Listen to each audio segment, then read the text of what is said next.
Hello friends and welcome back to the Tech channel. So friends, today I will talk about Gigabyte Brix Extreme Mini PC with Ryzen 7-8840U Point APU. So friend, the Gigabyte has announced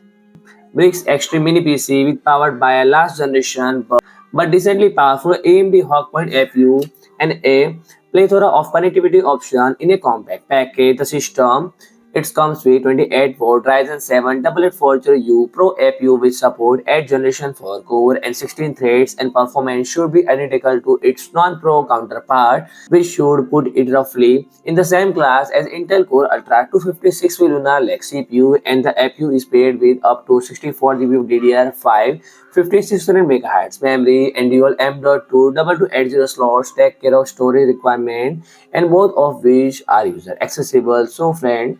in terms of connectivity, 2.5 gigabit Ethernet port, dual HDMI 2.1 port, mini DisplayPort, USB 4 with DP, dual USB 2.0 Type A port, triple USB 3.2 Generation 2 port, and single USB 3.2 Generation 2 port in the Type C flavor. So friend, if you like my video, please like, share and comment, and don't forget to subscribe my channel and press the bell icon.